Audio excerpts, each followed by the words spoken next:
की पाठशाला में आपका स्वागत है। आज हम इस वीडियो में शब्द चिन्ह सीखेंगे। आशु लिपि में शब्द चिन्ह कैसे लिखे जाते हैं। देखिए, हर भाषा में बहुत से शब्द ऐसे होते हैं जिनका प्रयोग बहुत ज़्यादा होता है। हिंदी के ऐसे शब्द तथा कारक की विभक्ति के लिए आशु लिपि में छोटे छोटे चिन्ह निर्धारित कर दिए गए हैं, जिन्हें शब्द चिन्ह कहती हैं। ये सुविधानुसार रेखा के ऊपर भी लिखते हैं, रेखा पर और रेखा को काटते हुए भी लिखे जाते हैं। चलो देखिए, शब्द चिन्ह कुछ ऐसे हैं। जैसे छोटी की और बड़ी की लिखनी हो तो इसके लिए ऊपर से नीचे एक हम इस तरह का चिन्ह लगाते हैं, और अगर इसी को हम लाइन पर लिखेंगे तो ये के बन जाएगा। साइन छोटे ही बनाने हैं, क्योंकि अगर बड़े बनाओगे तो ये कोई ना कोई व्यंजन पड़ा जाएगा। इसी तरह से ने लिखना हो तो ने के लिए इस तरह से लिखते हैं हम, ऊपर से नीचे आएगा। और अगर इसी को हम लाइन पर लिखेंगे तो इसको हम तो भी पढ़ेंगे, जितना भी पढ़ेंगे, जितने भी पढ़ेंगे और जितनी भी पढ़ेंगे।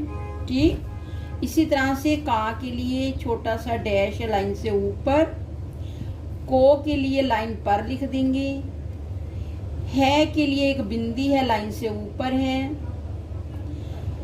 हूं लिखना हो, है लिखना हो या ही लिखना हो तो इसी बिंदी को हम लाइन पर लिख देंगे, तो इसको हम है, हूं और ही पढ़ेंगे।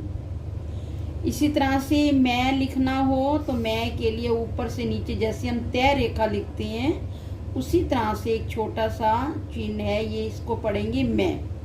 अगर इसको लाइन पर लिख देंगे तो ये उस बनेगा, और अगर इसको लाइन से नीचे लिखेंगे तो इसको उसी पढ़ा जाएगा। इसी तरह से अगर हमने एक लिखना हो, किया लिखना हो या किए लिखने हो तो इसके लिए कै व्यंजन रेखा आएगी, वो लाइन से ऊपर लिखेंगे। इसी तरह से कह लिखना हो, कहा लिखना हो या कहे लिखना हो या अधिक लिखना हो तो इन सब के लिए कै व्यंजन लाइन पर लिखेंगे, तो इसको हम कह, कहा, कहे और अधिक पढ़ेंगे। इसी तरह से मालूम के लिए माँ व्यंजन रेखा लाइन से ऊपर लिखेंगे।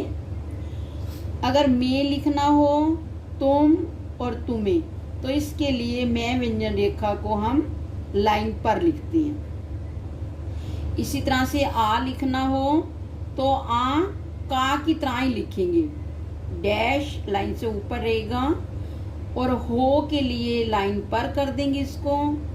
अगर हो लिखना है तो इसको लाइन से नीचे लिखेंगे। देखिए, इसका साइज ये छोटा ही बनाना है। अगर इसको बड़ा लिख देंगे तो फिर ये एक या किया पड़ जाएगा, तो इसी तरह से इनकी डायरेक्शन जो है और साइज है छोटा ही लिखना है। इसी तरह से आएगा के लिए गा व्यंजन रेखा लाइन से ऊपर लिखेंगे, क्योंकि गै व्यंजन रेखा डार्क होती है। अगर आएगी होगा तो भी हम यही पढ़ेंगे इसको। इसी तरह से होगा के लिए भी गा लाइन पर आएगा, और अगर होगी होगा तो अब भी हम यही लिखेंगे। इसी तरह से जहां के लिए है रेखा जो नीचे से ऊपर लिखते हैं उसको लाइन से ऊपर लिखेंगे, तो ये जहां बनेगा, और अगर इसको लाइन पर लिख देंगे तो ये तहां होगा। अगर हुआ लिखना हो, हुए लिखना हो या हुई लिखना हो तो है लाइन से नीचे काटते हुए लिखेंगे। ठीक इसी तरह से और के लिए जो डाउनवर्ड वाला रे लिखते हैं हम, वो लाइन से ऊपर होएगा तो और लाइन पर लिख देंगे तो बनेगा इधर और उधर। और उदाहरण के लिए ये लाइन काटते हुए लिखेंगे। इसी तरह से हमने लिखना हो दूसरा, दूसरे या दूसरी, तो रे व्यंजन रेखा जो नीचे से ऊपर जाती है वो लाइन से ऊपर लिखेंगे, तो इसको हम दूसरा भी पढ़ेंगे, दूसरे और दूसरी भी। वो सेंटेंस के अकॉर्डिंग ही पढ़ा जाएगा। ठीक इसी तरह से रह लिखना हो या रहा लिखना हो तो इसको हम लाइन पर लिख देंगे, तो ये रह हो जाएगा या रहा भी होगा। इसी तरह से हो रहा होगा तो इसको लाइन काटते हुए लिखेंगे।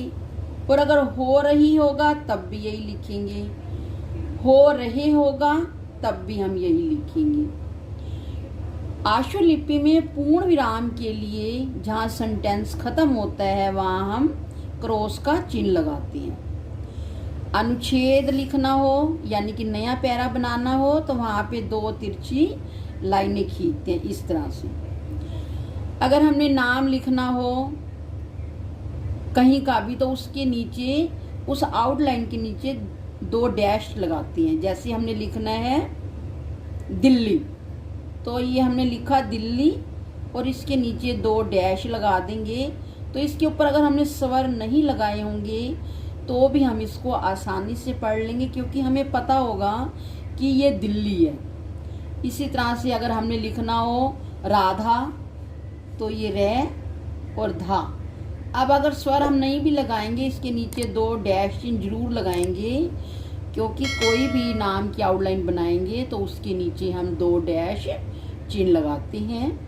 आज की वीडियो इतनी ही। इस वीडियो को देख के आप शब्द चिन्हों की प्रैक्टिस करना। फिर नेक्स्ट वीडियो में मिलते हैं, तब तक के लिए नमस्ते।